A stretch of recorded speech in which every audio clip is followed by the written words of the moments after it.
दोस्तों, unique classes की online class में आपका हार्दिक स्वागत है। कल जैसा कि आपको पता है, हमने एक टॉपिक स्टार्ट किया था रिमाइंडर थ्योरम। और रिमाइंडर थ्योरम के हमने कल की क्लास में 10 क्वेश्चन डिस्कस किए थे केवल बेसिक से कॉन्सेप्ट पे। आज हम रिमाइंडर थ्योरम का दूसरा पार्ट स्टार्ट कर रहे हैं और वो है सक्सेसिव रिमाइंडर, क्रमागत शेषफल। ये क्रमागत शेषफल क्या होता है और एग्जाम में क्रमागत शेषफल से किस प्रकार से क्वेश्चन पूछे जाते हैं, उन क्वेश्चनों की बात हम इस वीडियो में करने वाले हैं।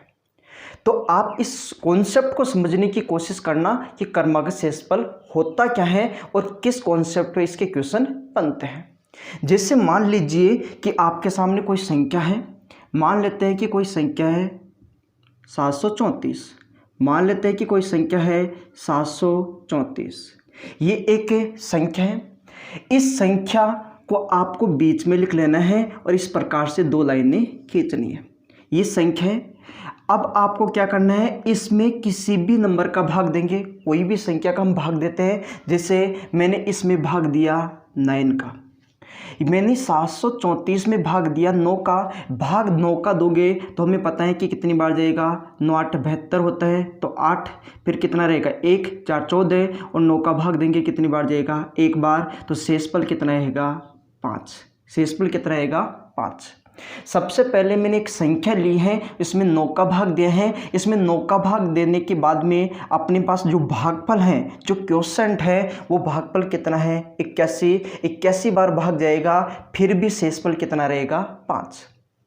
अब क्या करते हैं, जो भी भागफल आ गया उसमें किसी अन्य संख्या का भाग देंगे। जो भी भागफल आ गया उसमें किसी अन्य संख्या का भाग देंगे। जैसे मान लीजिए मैंने यहाँ पे 8 रखा। अब मैं भाग किसका दे रहा हूँ, 8 का। किस में दे रहा हूँ, भागफल में। इस भागफल में किसी अन्य संख्या का भाग दे रहे हैं, तो इसमें यदि भाग देंगे तो ये कितनी बार जाएगा, 1 और 0 10 बार भाग जाएगा। 8 का भाग देंगे इसमें 10 बार, एक कितना हो जाएगा 80, फिर भी शेषफल कितना बचेगा, एक शेषफल रहेगा अपना। भाग देना सबको आता ही है। आप देखोगे कि अब नया भागफल कितना आ गया 10, नया क्वोशंट कितना है 10 है। अब इस नए भागफल में किसी अन्य संख्या का फिर से भाग देंगे। पहले मैंने 9 का भाग दिया 734 में, 81 बार भाग गया, शेषफल रह गया 5। उसके बाद में जो 81 आया, जो भागफल 81 था, उसमें हमने 8 का भाग दिया तो भाग गया 10 बार, शेषफल आ गया 1। अब इस भागफल में, इस 10 में किसी अन्य संख्या का भाग देते हैं। मान लेते हैं हम भाग किसका दे रहे हैं, 7 का।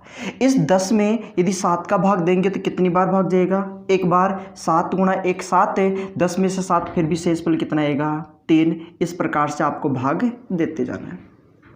जो ये पहली लाइन होगी वो रहेगा अपना डिवाइजर, भाजक। इस पहली लाइन में हम क्या रखेंगे, भाजक रखेंगे। जिनका हम भाग दे रहे हैं उनको क्या बोलते हैं, भाजक बोलते हैं। जिनका हम भाग दे रहे हैं उनको बोलेंगे भाजक। जो इस लास्ट लाइन की बात करें तो ये क्या बच रहा है, ये है रिमाइंडर, शेषफल। यहाँ पे जो लास्ट लाइन में रहेगा वो क्या रहेगा, शेषफल। रिमाइंडर बचेगा ये, तो यहाँ पे रहता है भाजक और यहाँ पे रहता है शेषफल। अब बात आपको ये समझनी है कि यदि मेरे को वापस इस संख्या तक जाना है, मान लीजिए कि ये संख्या आपको नहीं दी है, ये संख्या आपको नहीं दी है, ये संख्या नहीं दी है, केवल ये संख्या आपको दे दी, और इस संख्या तक यदि आपको पूछना है तो आप किस तरीके से जाओगे।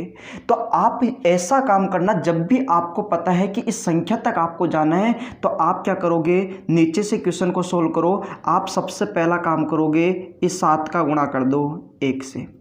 इन दोनों का करना है मल्टीप्लाई, इन दोनों का करना है मल्टीप्लाई, क्योंकि कल आपने सीखा था कि कल आपने इस प्रकार से सीखा था कि यहाँ पे क्या है, भाजक, यहाँ पे रहेगा भाजक, यहाँ पे क्या रहता है, भागफल, क्वोशंट, यहाँ पे रहेगा भागफल, और नीचे क्या रहता है, शेषफल।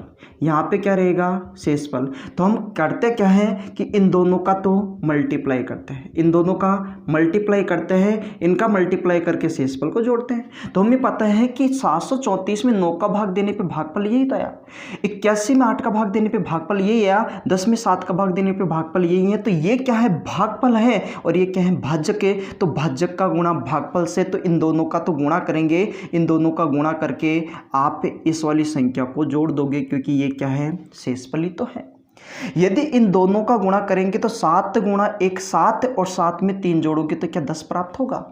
10 प्राप्त हो जाएगा। इन दोनों का गुणा करके इसको जोड़ोगे तो ये संख्या प्राप्त होगी। तो 7 गुणा 1 7 और 3 कितना हो जाएगा 10। तो 10 तक हम पहुंच गए। अब इससे ऊपर जाना है तो वही काम करेंगे, 8 का गुणा कर देंगे अब 10 से। यदि 8 का गुणा 10 से करके यदि 1 को जोड़ देते हैं तो संख्या क्या आ जाएगी 81 आ जाएगी। इन दोनों का मल्टीप्लाई करोगे 80 और 1 कितना हो जाएगा 81। तो इसको आप ऐड कर दो कि 81, यहाँ तक पहुँच गए। यदि यहाँ पे जाना है तो हम ये बोलेंगे कि इन दोनों का आपस में मल्टीप्लाई कर दीजिए। इन दोनों का मल्टीप्लाई करके आप यदि 5 को इसमें ऐड करोगे तो आपका कितना बनेगा 734। तो इन दोनों का मल्टीप्लाई करने पे आएगा 729 और 5 कितना हो जाएगा 734। तो आपको ये कॉन्सेप्ट समझना है कि यदि आपको इस प्रकार से पूछे कि क्रमागत शेषफल का कोई क्वेश्चन है तो इस लाइन में जिनका भाग दे रहे हैं वो रखेंगे। मतलब इस वाली लाइन में भाजक आएगा और इस वाली लाइन में शेषफल आएगा। यदि आपको ये संख्या पूछ लेता, यहाँ पे आपको ये संख्या यहाँ पे पूछ लेता, केवल ये संख्या आपके पास होती और आपको यहाँ तक जाना होता तो हम यहाँ पे ये बोलते इन दोनों का गुणा करके ये जोड़ देंगे। 7 गुणा 1 7 और 3 कितना हो जाता 10। 8 का गुणा 10 से करेंगे 80 और 1 कितना हो जाता 81। यहाँ पे 9 का गुणा 81 से करके 5 जोड़ोगे, 9 का गुणा 81 729 और 5 कितना हो जाएगा 734 हो जाएगा। तो ये संख्या कितनी बनेगी 734। ये कॉन्सेप्ट आपको समझना है और आज जो हम क्वेश्चन करने वाले हैं इसी कॉन्सेप्ट पे करेंगे, इसी कॉन्सेप्ट पे आधारित हम क्वेश्चन करने वाले हैं। तो चलिए अब स्टार्ट करते हैं आज का पहला क्वेश्चन। क्वेश्चन नंबर 1 आज का पहला क्वेश्चन है। क्वेश्चन में आपसे बोला गया है किसी संख्या को 4 से भाग देने पर शेषफल 2 प्राप्त होता है। किसी संख्या को 4 से भाग देने पर शेषफल 2 प्राप्त होता है। इससे प्राप्त भागफल को 5 से भाग देने पर शेषफल 3 प्राप्त होता है। इससे प्राप्त भागफल को 5 से भाग देने पर शेषफल 3 प्राप्त होता है। इस प्रकार प्राप्त भागफल को 6 से भाग देने पर शेषफल 5 प्राप्त होता है। आगे बोला है यदि अंतिम भागफल 7 हो तो वह संख्या ज्ञात कीजिए। तो आपको पता है कि पहले भाग दिया उसके बाद में शेषफल है, फिर उससे प्राप्त भागफल में फिर भाग दिया फिर शेषफल। इसका मतलब क्रमागत शेषफल का क्वेश्चन है। तो जब भी क्रमागत सक्सेसिव रिमाइंडर का कोई क्वेश्चन आता है तो आप सबसे पहले इस प्रकार से आप डायग्राम बना लोगे। आप इस प्रकार से एक डायग्राम बना लोगे। इस प्रकार से आपको एक डायग्राम बना लेना है। जब भी आपको लगता है कि कोई क्वेश्चन है और वो क्वेश्चन है रिमाइंडर थ्योरम का और रिमाइंडर थ्योरम में भी क्वेश्चन है क्रमागत शेषफल का, तो इस प्रकार से डायग्राम बनाओगे और यहाँ पे जो रखोगे वो यहाँ पे रखोगे भाजक। यहाँ पे रखोगे भाजक मतलब जिनका भाग दे रहे हैं तो यहाँ पे तो आता है भाजक, यहाँ पे आएगा भाजक और यहाँ पे आएगा शेषफल। यहाँ पे इस लास्ट वाले खालिस्तान में आएगा शेषफल। यहाँ पे जो आएगी वो होगी संख्या। तो क्वेश्चन में साफ साफ बोला है कि किसी संख्या को 4 से भाग देने पर मतलब पहला भाजक क्या है 4 है। संख्या को किससे डिवाइड कर रहे हैं 4 से। संख्या में 4 का भाग दे रहे हैं तो शेषफल आता है 2। शेषफल आएगा आपका 2। यदि मैं 4 का भाग देता हूं तो शेषफल आएगा 2। 4 का भाग देने पे शेषफल 2। उसके बाद में बोला है इससे प्राप्त भागफल को 5 से भाग देने पर शेषफल 3। अब 5 का भाग देते हैं तो शेषफल आता है 3। 5 का भाग देते हैं तो शेषफल आता है फिर 3। 5 का भाग देने पे शेषफल आएगा 3। उसके बाद में बोला है इस प्रकार प्राप्त भागफल को 6 से भाग देने पर शेषफल 5 प्राप्त होता है। अब भाग दे रहे 6 का तो शेषफल कितना आना चाहिए 5 आना चाहिए। 6 का भाग देने पर शेषफल कितना आना चाहिए 5 आना चाहिए। यहाँ तक की बात हमने कर ली है। जैसा क्वेश्चन में बोला जा रहा है वैसा वैसा आप डायग्राम में सिस्टमेटिक तरीके से नंबर्स को लिखते चलो। आगे आपको बोला है अंतिम भागफल। अंतिम भागफल मतलब यहाँ पे आने वाली संख्या की बात कर रहे हैं। यदि क्वेश्चन में दे रखा है तो बहुत अच्छी बात है और यदि क्वेश्चन में नहीं दे रखा तो अपनी ओर से हम कुछ भी रख सकते हैं।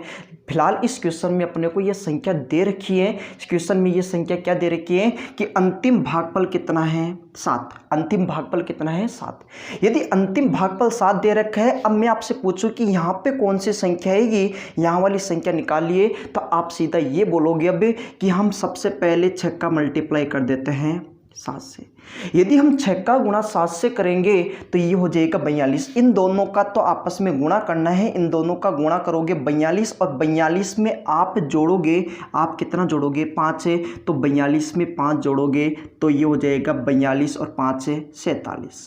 सबसे पहला काम अपना इतना ही था कि इनका मल्टीप्लाई करके आपको 5 से जोड़ना था। अब आपसे कोई ये पूछे कि यहाँ तक आप पहुँच के इसके ऊपर जाना है, यहाँ कौन सी संख्या होगी वो बता दीजिए, तो आप ऐसे बोलोगे कि यहाँ पर वाली संख्या निकालने के लिए इन दोनों का तो करेंगे गुणा। यदि इन दोनों का करेंगे गुणा तो इन दोनों का गुणा करेंगे तो ये हो जाएगा, देखो ये हो जाएगा 235। इन दोनों का गुणा करोगे 47 गुणा 5 होगा 235। 235 में आप जोड़ोगे 3, 235 में आप जोड़ोगे 3 तो ये कितना हो जाएगा 238। मतलब ये संख्या कितनी रहेगी यहाँ पे 238।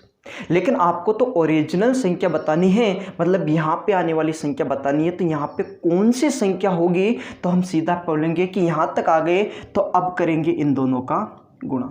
इन दोनों का गुणा करेंगे कि 238 का हम मल्टीप्लाई कर देंगे 4 से, 238 का हम 4 से मल्टीप्लाई कर देंगे और इसमें जोड़ देंगे 2, इसमें जोड़ेंगे 2 तो वो संख्या प्राप्त हो जाएगी। 4 से गुणा करके हम जोड़ेंगे 2, तो पहले 4 से गुणा करते हैं तो देखो ये 32 हो गया, 3 यहाँ पे आ जाएगा 12 और 3 15 और यहाँ पे देखोगे 8 और 1 कितना हुआ 9, 952 और प्लस में आएगा 2, 952 प्लस 2 कितना हो जाएगा 954। तो हम ये बोल सकते हैं कि वो संख्या कितनी थी, तो वो संख्या थी 954। तो अपने इस पहले क्वेश्चन का जो आंसर होगा वो होगा 954। उम्मीद करता हूँ कि ये बात आपको अच्छे से समझ में आ गई। यदि ये बात आपको अच्छे से समझ में आ गई तो अब हम चलते हैं अपने अगले क्वेश्चन की ओर। Question number 2। नंबर 2 में आपको दे रखा है कि किसी संख्या को 4 से भाग देने पर शेषफल 3 प्राप्त होता है।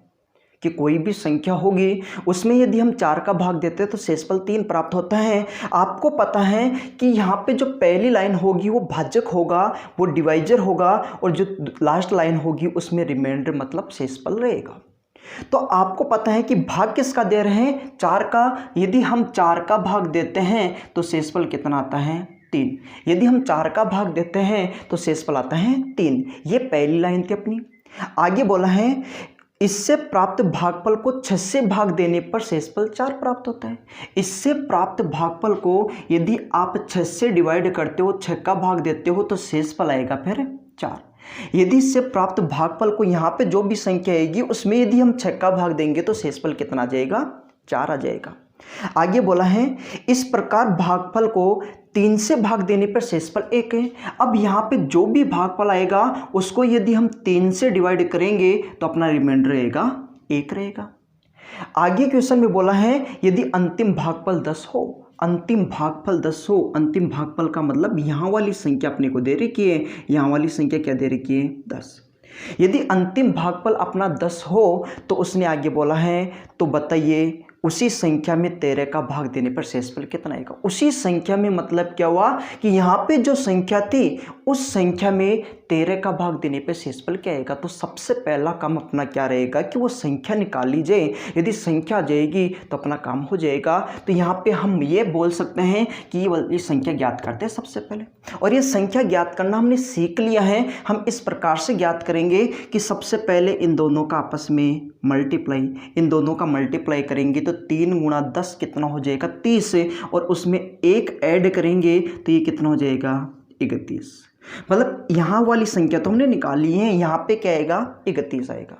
अब 31 के ऊपर यहाँ पे क्या आएगा वो ज्ञात करते हैं। तो हम ये बोलेंगे कि यहाँ पे इन दोनों का मल्टीप्लाई कर दीजिए। इन दोनों का मल्टीप्लाई करेंगे तो 6 गुणा 31 ये होता है 186, ये होगा 186। 31 का गुणा यदि 6 से करते हैं 186 और उसमें ऐड करेंगे 4, यदि इसमें 4 ऐड करते हो तो हो जाएगा 190, 190। यदि इन दोनों का गुणा करके 4 जोड़ोगे तो 190 मतलब 31 के जस्ट ऊपर आने वाली संख्या होगी 190। अब 190 के जस्ट ऊपर आने वाली संख्या क्या होगी, वही तो अपना नंबर होगा। तो हम क्या करेंगे इन दोनों का आपस में मल्टीप्लाई करेंगे तो 19 का गुणा 4 से 76 मतलब 760 है, और आप उसमें 3 ऐड कर दोगे तो ये हो जाएगा 730। ये हो जाएगा 763। मतलब हम ये बोल सकते हैं कि जो अपनी संख्या थी वो संख्या क्या थी, 763। जो संख्या थी अपनी कितनी थी, 763। अब यदि हमने ये संख्या ज्ञात कर ली है तो क्वेश्चन में आगे बोला है कि इस संख्या में 13 का भाग देने पर रिमाइंडर क्या बचेगा। इस संख्या में 13 का भाग देने पर रिमाइंडर क्या बचेगा, तो हम ये बोलेंगे जो संख्या हमने ज्ञात की है वो संख्या क्या है, 763 है, और इसमें अपने को किस का भाग देना है, 13 का, और 13 का भाग देने के बाद में शेषफल क्या रहेगा। तो 13 का भाग दे सकते हैं, हमें पता है कि 5 बार भाग जाएगा, यहाँ पे 65 आएगा, आगे देखें तो ये आएगा 11 और ये हो जाएगा 3। अब 13 का भाग देंगे तो कितना आएगा, 104। कितनी बार भाग जाएगा, 8 बार, क्योंकि 13 8 होता है 104, और यहाँ पे देखेंगे तो ये कितना बचेगा, ये बचेगा 9। आगे संख्या है नहीं तो अपना रिमाइंडर भी कितना हो जाएगा, 9। तो अपने इस पर्टिकुलर क्वेश्चन का जो आंसर होगा वो होगा 9। यदि इस क्वेश्चन में ये पूछा होता कि वो संख्या क्या है तो अपना आंसर क्या होता, 763। लेकिन हमें क्या पूछा है कि संख्या में भी 13 का भाग देने के बाद में रिमाइंडर क्या बचेगा, तो अपना रिमाइंडर रहेगा 9। आइए अब थोड़ा आगे बढ़ते हैं और अगले क्वेश्चन की ओर चलते हैं। Question number 3। क्वेश्चन नंबर 3 में आपको दे रखा है एक संख्या को 13 से विभक्त करने पर एक शेष बचता है कि कोई भी संख्या होगी। तो सबसे पहले हम डायग्राम बना लेते हैं। हम सबसे पहले इसको डिवाइड कर रहे हैं 13 से। यदि किसी संख्या को, यहाँ पे कोई ना कोई संख्या होगी, उसमें यदि हम 13 का भाग देते हैं तो अपना रिमाइंडर रहेगा 1। अपना रिमाइंडर रहेगा 1। उसके बाद में बोला है यदि भागफल को 5 से भाग दे तो अपना शेषफल रहेगा 3। यदि यहाँ पे जो भी संख्या आती है यदि उसमें हम 5 का भाग देते हैं तो अपना रिमाइंडर रहता है 3। अपना रिमाइंडर बचेगा 3। आगे हमें बोला गया है यदि इस संख्या को 65 से भाग दिया जाए, इस संख्या को 65 से भाग दिया जाए तो फिर रिमाइंडर क्या रहेगा। तो सबसे पहले तो हमें संख्या ज्ञात करनी पड़ेगी कि यहाँ पे क्या आएगा। लेकिन पहले 2 क्वेश्चनों में, इस वाले क्वेश्चन में एक छोटा सा चेंज आ गया। पहले वाले क्वेश्चन में अपने को यहाँ पे आने वाली संख्या दे रखी थी कि यहाँ पे क्या आएगा, यहाँ पे अंतिम भागफल अपने को दे रखा था, लेकिन इस क्वेश्चन में अपने को अंतिम भागफल नहीं दे रखा है। तो ऐसी परिस्थिति में आप, जब आपको लगता है कि आपको अंतिम भागफल, लास्ट क्वेश्चन आपको नहीं दे रखा है, उस स्थिति में आप अपनी ओर से वो कुछ भी मान सकते हो। लेकिन कैलकुलेशन को आसान बनाने के लिए हमेशा अंतिम भागफल को आप 0 मान लेना। अंतिम भागफल को 0 मान लेना। आप चाहो तो 1 भी ले सकते हो, 2 भी ले सकते हो, 5 भी ले सकते हो, 10 भी ले सकते हो, वो आप पे डिपेंड करता है। प्रत्येक संख्या से आपका रिमाइंडर सेम रहेगा। लेकिन आप कैलकुलेशन को यदि आसान बनाना चाहते हो तो यहाँ पे आप अंतिम भागफल को छोटी से छोटी संख्या मानना। तो मैं मान लेता हूँ कि अंतिम भागफल क्या है, 0। आपके सारे क्वेश्चन जिसमें आपको अंतिम भागफल नहीं दे रखा होता है उसमें आपको 0 ही मानना है। 0 मानने से आपके सारे क्वेश्चन सॉल्व हो जाएंगे। तो मान लिया कि अंतिम भागफल क्या है, 0। तो आप क्या करोगे, इस 0 के जस्ट ऊपर क्या आएगा वो ज्ञात करना है। और यदि ये ज्ञात करना है तो हम ये बोलेंगे कि भाई 5 का गुणा 0 से करेंगे। यदि 5 का गुणा 0 से करेंगे, किसी भी संख्या का 0 से गुणा करने का मतलब 0 ही होता है। तो 5 का गुणा 0 से करेंगे और उसमें जोड़ देंगे 3। तो 5 का गुणा 0 से 0 और 3 जोड़ेंगे तो कितना जाएगा, 3 आ जाएगा। क्योंकि 0 में किसी भी संख्या को जोड़ने पे वही संख्या वापस आती है। अब यहाँ पे आ गया 3, तो 3 के जस्ट ऊपर क्या आएगा, तो हम ये बोलेंगे कि इन दोनों का मल्टीप्लाई कर दीजिए कि 13 गुणा 3 होता है 39, और इसमें 1 ऐड करेंगे तो ये कितना हो जाएगा, 40, मतलब 40। तो हम बोल देते हैं कि वो संख्या क्या है, 40। मान लेते हैं कि वो संख्या क्या है, 40। अब वो संख्या हमने ज्ञात कर ली है, 40 है। अब 40 में किसका भाग देना है, तो आपको पता है कि उसने बोला है कि संख्या में 65 का भाग दे दीजिए और 65 का भाग देने के बाद में शेषफल बता दीजिए। लेकिन हमें पता है कि 40 में 65 का भाग जाता ही नहीं है। जब आपको लगता है कि किसी संख्या में भाग नहीं जा रहा है, जब भाग एक बार भी नहीं जाता है तो शेषफल वो खुद संख्या ही होती है। जैसे मैं आपको बोलूं कि 6 में 7 का भाग दीजिए, तो 6 में 7 का भाग एक बार भी नहीं जाता, इसका मतलब शेषफल फिर क्या रहेगा, 6 ही रहेगा। यदि मैं आपको बोलूं कि 10 में 13 का भाग दीजिए, तो 10 में 13 का भाग तो जाता ही नहीं है, तो शेषफल क्या रहेगा, 10 ही रहेगा। तो यहाँ भी ऐसा ही है कि 40 में 65 का भाग देना है, 40 में 65 का भाग जाता ही नहीं है, तो शेषफल फिर अपना क्या रहेगा, 40 ही रहेगा। अपना शेषफल क्या रहेगा, 40 ही रहेगा। तो अपने इस तीसरे क्वेश्चन का जो आंसर होगा वो कितना होगा, 40। बस बात ये समझने वाली है इसमें कि आपको ये पता होना चाहिए कि जब भी अंतिम भागफल लास्ट क्वेश्चन आपको नहीं दे रखा होता है तो उस स्थिति में हम हमेशा जीरो मान के क्वेश्चन को सोल्व करते हैं। जीरो मानने से आपकी कैलकुलेशन बिल्कुल आसान रहेगी। तो आइए अपना चौथा क्वेश्चन देखते हैं, क्वेश्चन नंबर 4।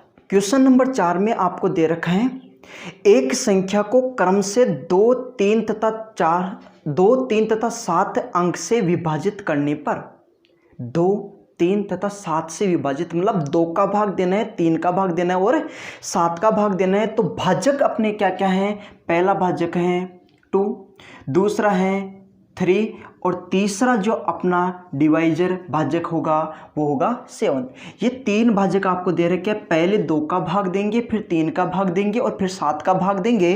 तो भाग हम 3 संख्याओं का दे रहे हैं, वो है 2, 3 और 7।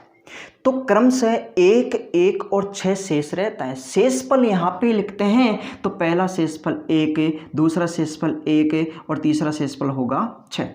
116 ये रिमाइंडर बचते हैं। तो संख्या को 42 से विभाजित करने पे शेषफल क्या आएगा। इस वाले क्वेश्चन में भी आप ध्यान से देखो तो आपको ये अंतिम भागफल नहीं दे रखा है। यदि अंतिम भागफल नहीं दे रखा है तो हम अपनी ओर से कुछ भी ले सकते हैं, लेकिन कैलकुलेशन को आसान बनाने के अंतिम भागफल हमेशा 0 लेते हैं। तो हम यहाँ पे ले लेते हैं कि अंतिम भागफल कितना है भाई, 0। अब 0 के जस्ट ऊपर क्या आएगा वो नंबर हमें ज्ञात करना है। तो हम ऐसे कर सकते हैं कि 7 का गुणा आप 0 से करो, किसी भी संख्या का गुणा 0 से करने पे आंसर 0 आता है। तो इन दोनों का मल्टीप्लाई करने पे 0 और 0 में कितना जोड़ दोगे, 6 और 6 जोड़ोगे तो कितना जाएगा, 6 ही रहेगा। आगे बात करें, यहाँ तक हम पहुँच गए। अब 6 के जस्ट ऊपर कौन सा नंबर आएगा, कौन सी संख्या आएगी उसका पता करते हैं। तो हम क्या करेंगे, 3 का मल्टीप्लाई 6 से करेंगे। 3 का मल्टीप्लाई 6 से करेंगे तो कितना होगा, 18। 18 में 1 ऐड करेंगे तो कितना हो जाएगा, 19 हो जाएगा। 3 गुणा 6 18 प्लस 1 कितना हो जाएगा, 19। तो 6 के जस्ट ऊपर जो अंक होगा या संख्या होगी या नंबर होगा वो 19 होगा। अब 19 के जस्ट ऊपर क्या होगा, तो हम ये बोल देंगे कि इन दोनों का मल्टीप्लाई कर दीजिए। ये कितना बनेगा, ये 19 दूनी 38 और 38 और ये कितना हो जाएगा, 39। तो यहाँ पे आएगा वो आ जाएगा 39। मतलब हम ये बोलना चाहते हैं कि जब हम 0 लेते हैं तो संख्या क्या आती है, 39 आती है। तो अब 39 को हम किससे डिवाइड करना चाहते हैं, 39 को हम डिवाइड करना चाहते हैं 42 से। ये क्वेश्चन में बोला गया है कि वह जो भी संख्या है यदि उसमें 42 का भाग देंगे तो शेषफल क्या आएगा। अभी आपने सीखा है कि जब भाग जाए ही ना, जब एक बार भी भाग नहीं जाए तो शेषफल क्या रहता है। यहाँ पे देखो 39 में 42 का भाग नहीं जाता है तो शेषफल क्या रहेगा, 39 से रहेगा। तो अपने इस क्वेश्चन का जो रिमाइंडर रहेगा वो क्या रहेगा, 39 से रहेगा। अब आप ये बोलोगे कि यहाँ पे 0 ही रख सकते हैं, नहीं, 0 के अलावा आप 1 भी रख सकते हो, 2 भी रख सकते हो, 3 भी रख सकते हो, 4 भी रख सकते हो। आप पे डिपेंड करता है, आप कुछ भी रख लो। हमेशा जो शेषफल आएगा वो कितना आएगा, 39। इस बात को मैं इस क्वेश्चन में बता भी देता हूँ कि मान लीजिए कि आप 0 नहीं रखना चाहते, यहाँ पे आप 1 रखना चाहते हैं। क्या 1 रखने से भी आंसर क्या 39 से रहेगा, क्या रिमाइंडर 39 से रहेगा। तो इस बात को भी हम समझने की कोशिश करते हैं। देखो अब हम क्या करेंगे, 7 का गुणा 1 से करेंगे। 7 गुणा 1 7 और 7 और 6 कितना हो जाएगा, 13। तो यहाँ पे आ जाएगा 13। फिर 3 का गुणा 13 से करेंगे। 3 गुणा 13 39। 39 में कितना जोड़ेंगे, 1, तो ये कितना हो जाएगा, 40 हो जाएगा। यहाँ तक हम पहुँच गए। अब 40 के जस्ट ऊपर क्या आएगा, तो हम ये बोलेंगे 2 गुणा 40 हो जाएगा 80। 80 में 1 जोड़ेंगे कितना हो जाएगा, 81, 81 हो जाएगा। मतलब अब जो संख्या होगी वो कितनी होगी, 81। लेकिन संख्या पे फर्क पड़ा है, रिमाइंडर पे अभी भी कोई फर्क नहीं पड़ेगा। अब हम क्या करोगे, अब हम ये करेंगे कि 81 है, 81 में किसका भाग दो, 42 का। और भाग कितनी बार जाएगा, एक ही बार भाग जाएगा, भाग एक बार जाएगा। तो 81 में से यदि 42 को घटाते हो तो वापस से कितना जाएगा, 39। मतलब अभी भी आपका रिमाइंडर क्या रहेगा, 39 ही रहेगा। तो आप यहाँ पे अंतिम भागफल यदि क्वेश्चन में नहीं दे रखे हैं तो आप अपने अकॉर्डिंग कुछ भी मान सकते हो। 0 ले सकते हो, 1 ले सकते हो, 2 ले सकते हो, 5 ले सकते हो, 7 ले सकते हो, 100 ले सकते हो, 1000, 2000 जो भी आपकी मर्जी है वो ले सकते हो। लेकिन कैलकुलेशन को यदि बिल्कुल आसान बनाना चाहते हो तो अंतिम भागफल को, लास्ट क्वेश्चन को आपको हमेशा लेना है 0। आइए अब चलते हैं अगले क्वेश्चन की ओर। Question number 5। किसी संख्या को 4, 7 से उत्तरोत्तर भाग देने पर शेषफल क्रमशः 2 और 1 प्राप्त होते हैं। उत्तरोत्तर भाग देने का मतलब है क्रमागत भाग दे रहे हैं। पहले 4 का भाग दे रहे हैं और फिर 7 का भाग दे रहे हैं। मतलब पहला जो भाग दे रहे हैं, मतलब पहला भाजक होगा 4 रहेगा और दूसरा भाजक रहेगा वो कितना रहेगा 7। पहले हम भाग दे रहे हैं 4 का, फिर भाग दे रहे हैं 7 का, तो शेषफल अपने उत्तरोत्तर रहते हैं या क्रमागत जो शेषफल रहते हैं वो रहते हैं अपने 2 और 1।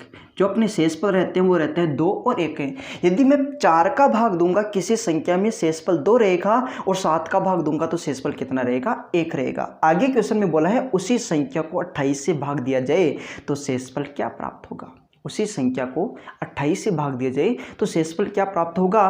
तो अभी भी अपने को ये अंतिम भागफल नहीं दे रखा है, लास्ट क्वेश्चन नहीं दे रखा है। यदि क्वेश्चन में नहीं दे रखा है तो अपनी ओर से हम कुछ भी मान लेंगे और हम मान के क्या चलेंगे कि मानते हैं कि लास्ट भागफल कितना है 0।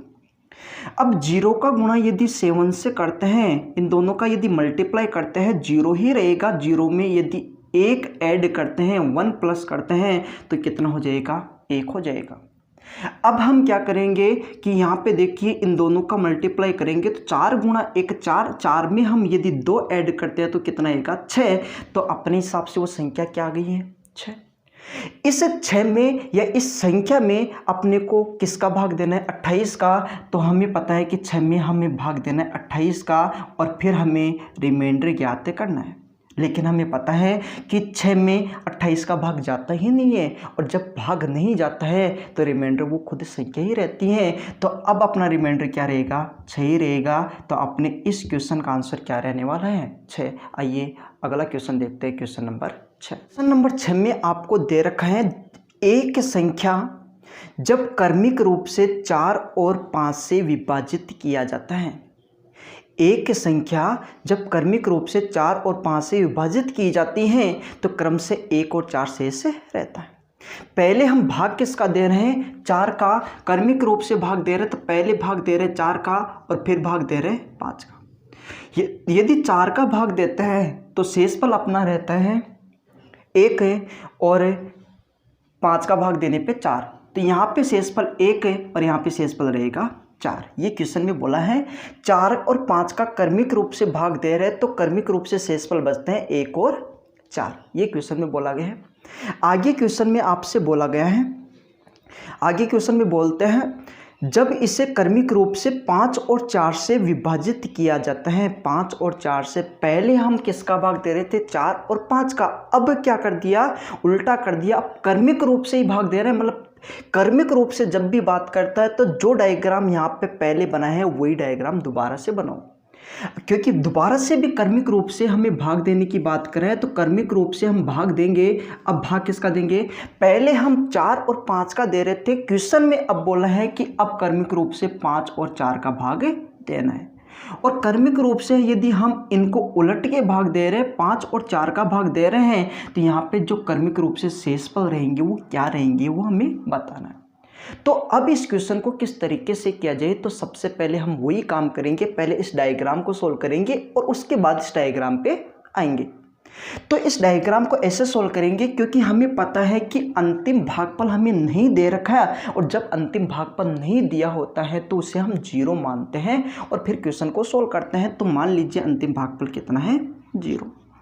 यदि ये 0 है तो 0 के जस्ट ऊपर आने वाली संख्या क्या रहेगी, 5 का मल्टीप्लाई 0 से करेंगे 0 ही होगा, 5 गुणा 0 0 होगा, प्लस करेंगे 4 तो ये कितना हो जाएगा 4 हो जाएगा।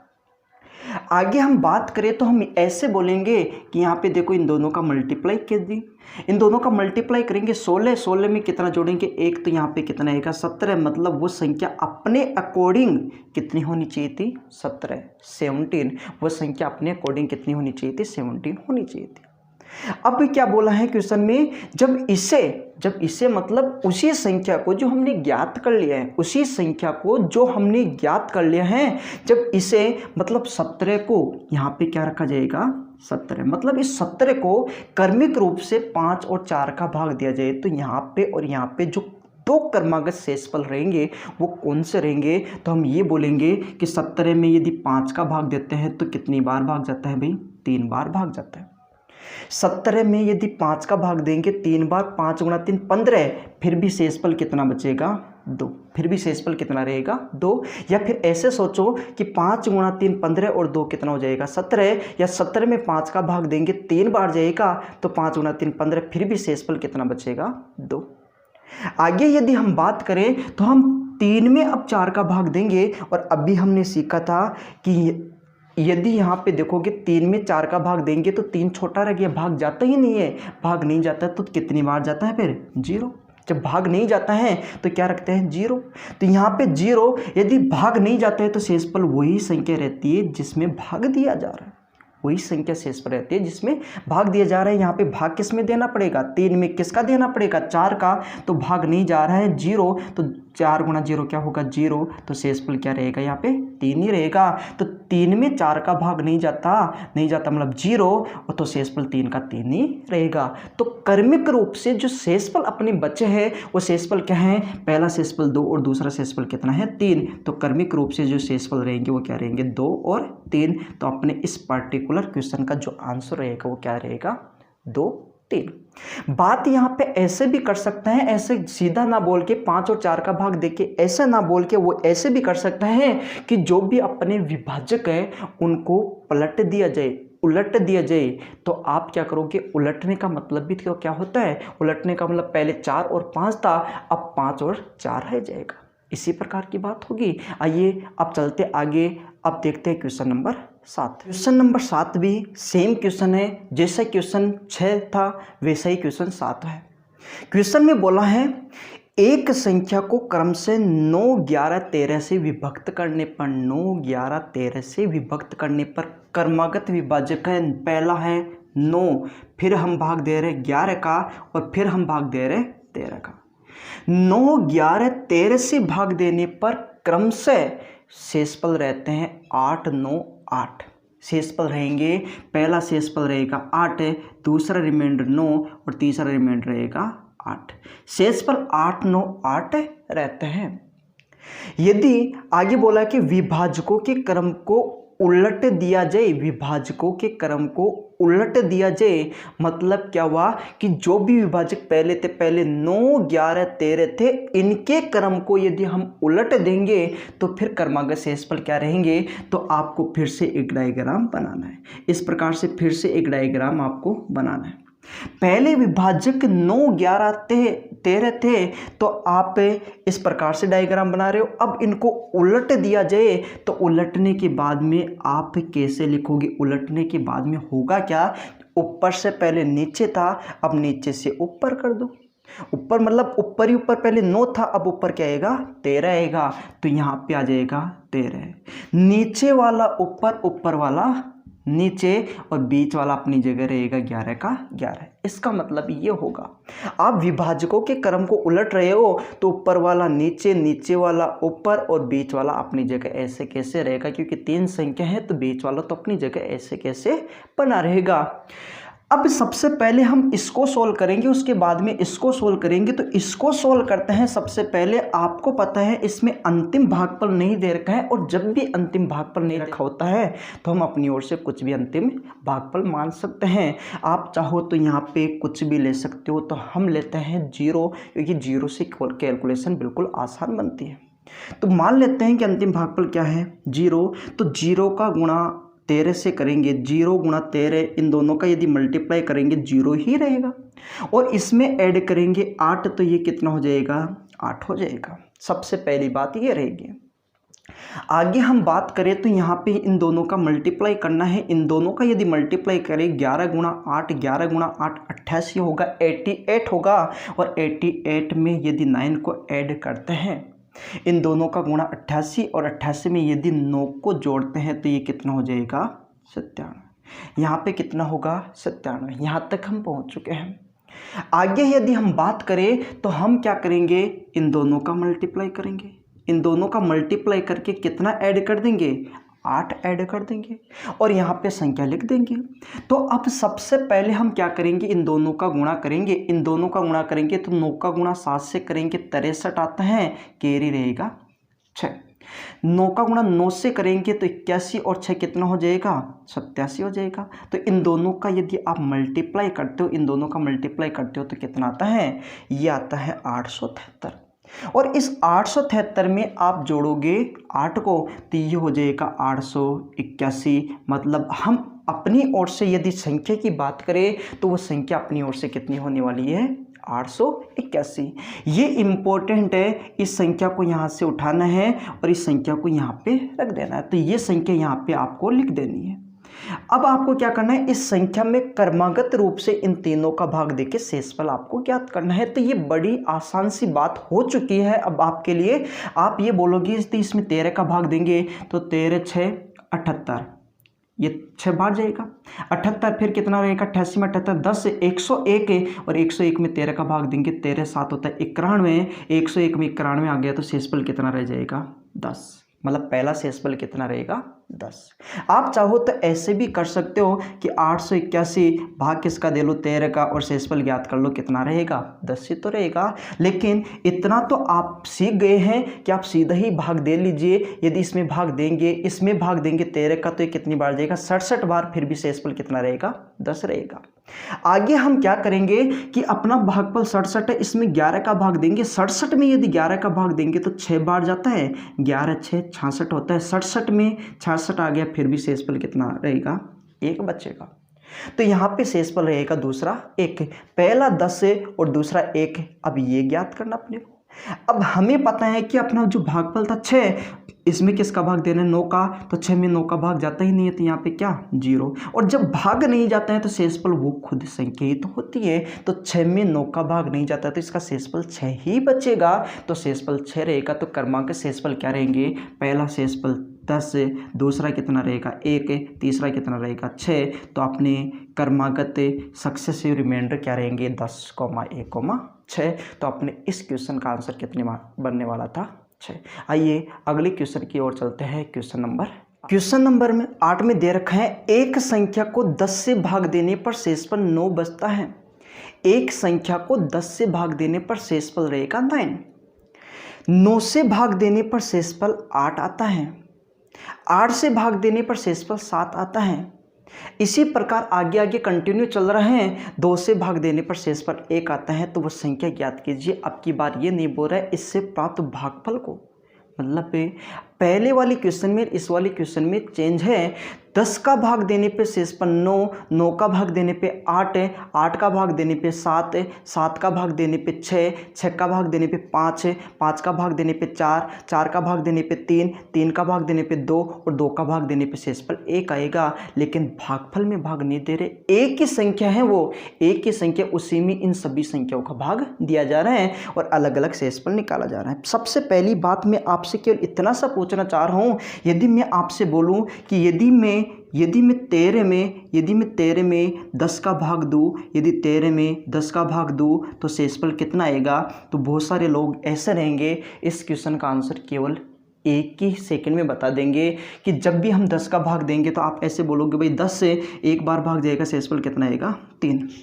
लेकिन यदि थोड़ा सा दिमाग लगाओगे तो ऐसा करने की जरूरत नहीं है। किसी भी संख्या में 10 का भाग देने का मतलब शेषफल उसका आखिरी का अंक ही होता है। जैसे मैं बोलूं कि 13 में यदि मैं 10 का भाग दूंगा तो शेषफल कितना आएगा, ये 3 ही आएगा। देख ली 3 ही आएगा। यदि मैं बोलूं कि 17 में 10 का भाग दे दीजिए, 17 में 10 का भाग दीजिए तो शेषफल कितना आएगा, 7 ही आएगा। यदि आपसे कोई बोलता है कि मान लीजिए कि कोई संख्या है 257 और 257 में यदि 10 का भाग देने की बात कर रहे हैं और शेषफल पूछ रहे हैं तो आप सीधा बोल दोगे कि इसका रिमाइंडर कितना रहेगा 7। किसी भी संख्या में 10 का भाग देने का मतलब शेषफल उसका आखिरी अंक होता है। तो इसमें भी क्वेश्चन में ध्यान से देखिए, पहली लाइन में बोल रहे हैं कि 10 से भाग देने पर शेषफल कितना आना चाहिए 9। मतलब क्वेश्चन अपना यहीं पे खत्म हो गया था।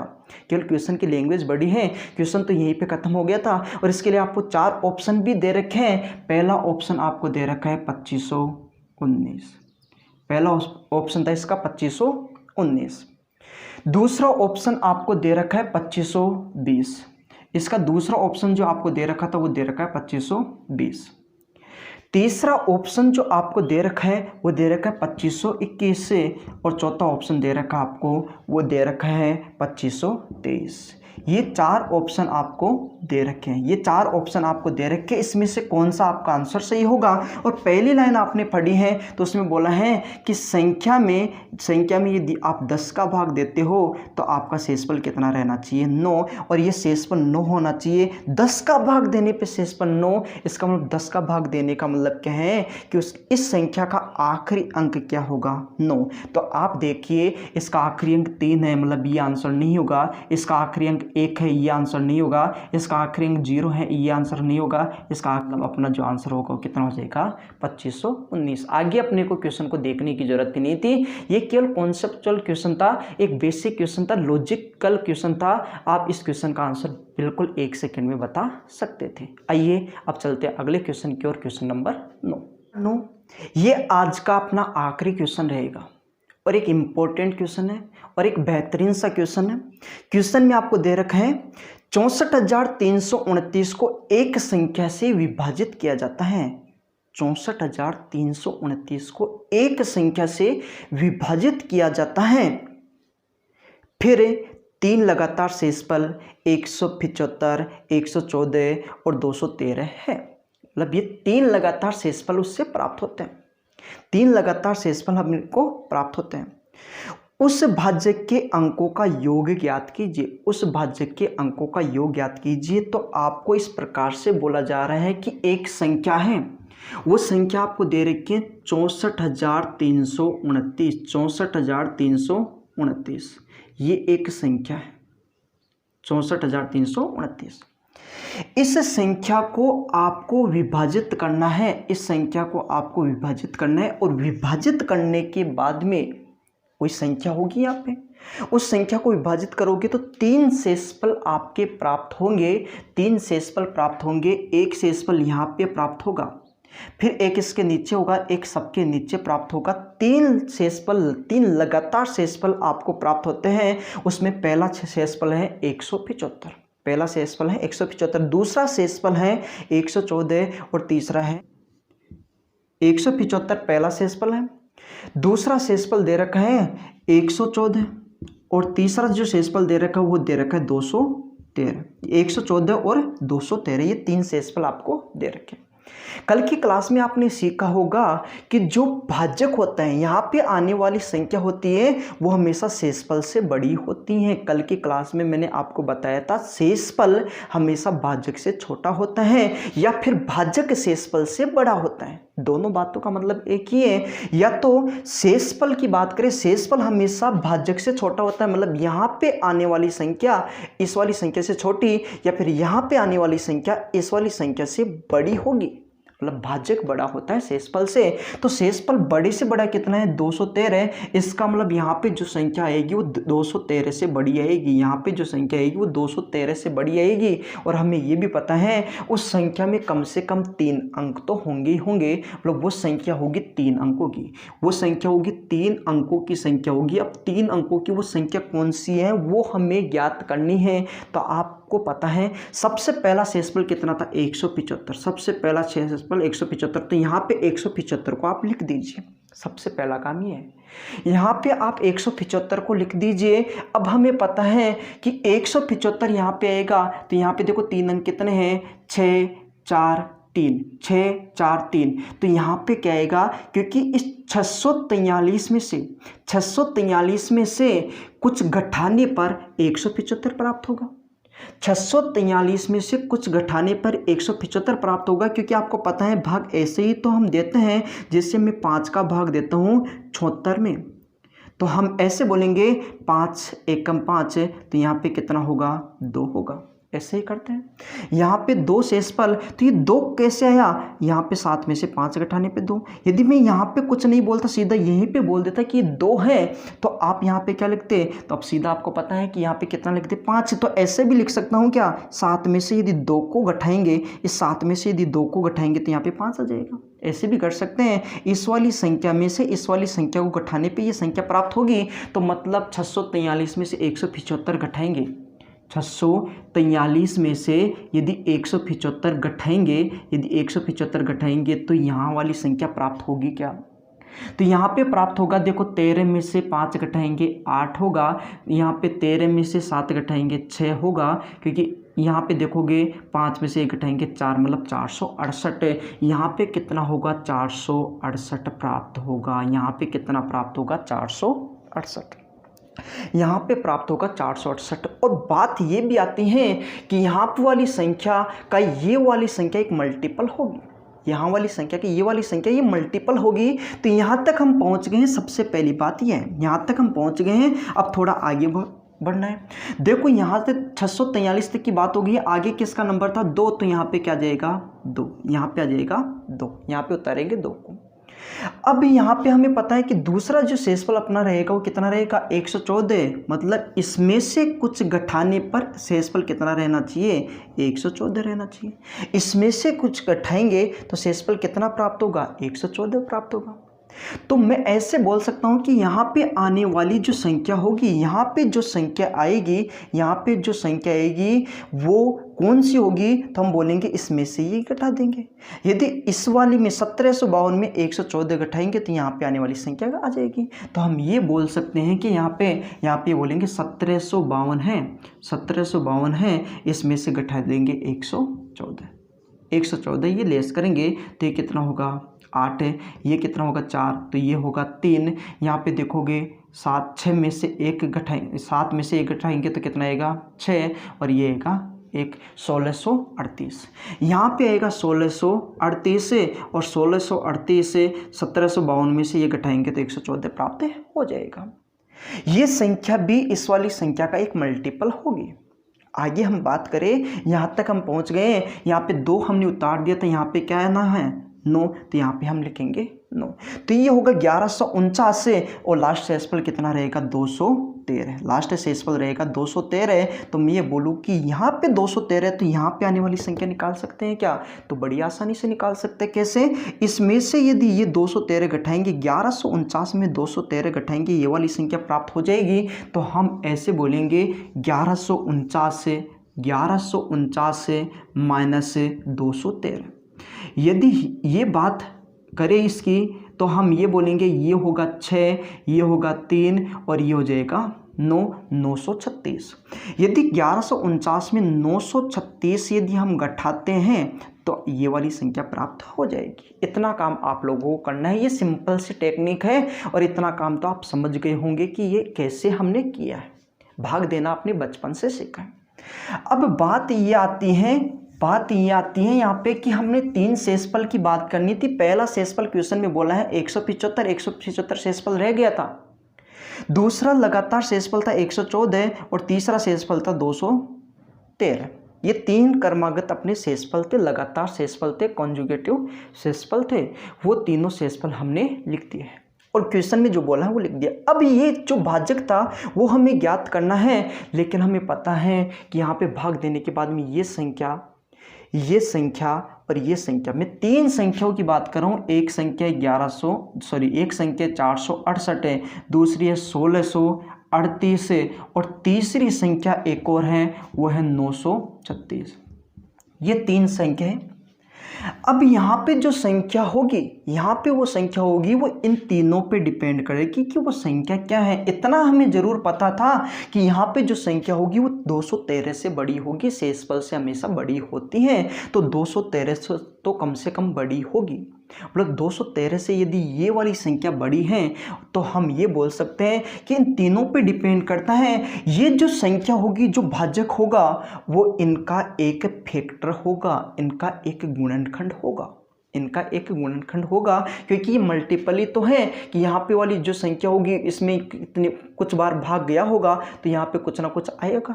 जैसे 1 आ सकता है, यहाँ पे 2 आ सकता है, 3 आ सकता है। तो ये से जो संख्याएं होती हैं वो एक मल्टीपल होती हैं या फिर इन संख्याओं का एक गुणनखंड ये संख्या होगी, ये संख्या होगी। तो इन संख्याओं का जो फैक्टर होगा वो अपना आंसर होगा।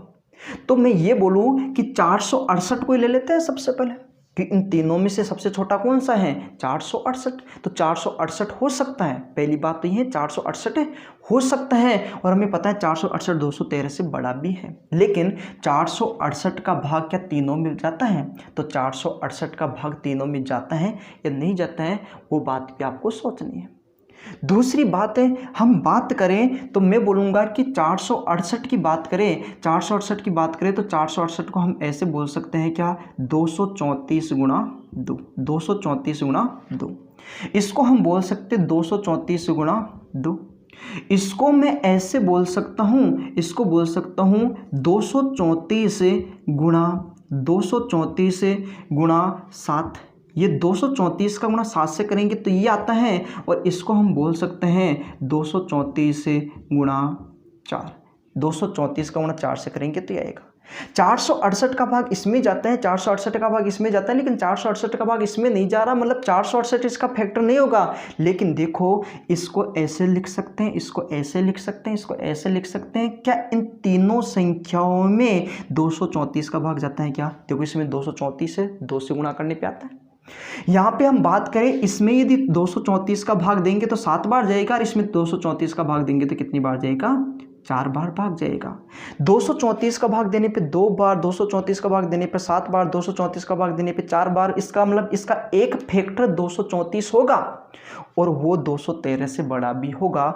मतलब हम ये बोल सकते हैं यहाँ पे जो संख्या आने वाली थी वो क्या आने वाली थी? 234। मतलब जो अपना भाजक होगा वो क्या होने वाला था? 234। 234 का भाग दोगे, 2 बार भाग दोगे, 2 बार भाग दोगे तो ये आएगा, और इसमें से घटाओगे 175 होगा। 2 उतारोगे, फिर आप 234 का गुणा 7 से करेंगे तो 234 का गुणा 7 से 1638 आता है, और इसमें से ये घटाएंगे 114 होगा। उतारेंगे 9 को तो 1149 से 234 का गुणा यदि हम करते हैं 4 से करते हैं 936 आता है, इसमें से घटाएंगे 213। मतलब अपना जो भाजक होगा वो कितना होगा? 234। हमें क्या पूछा है?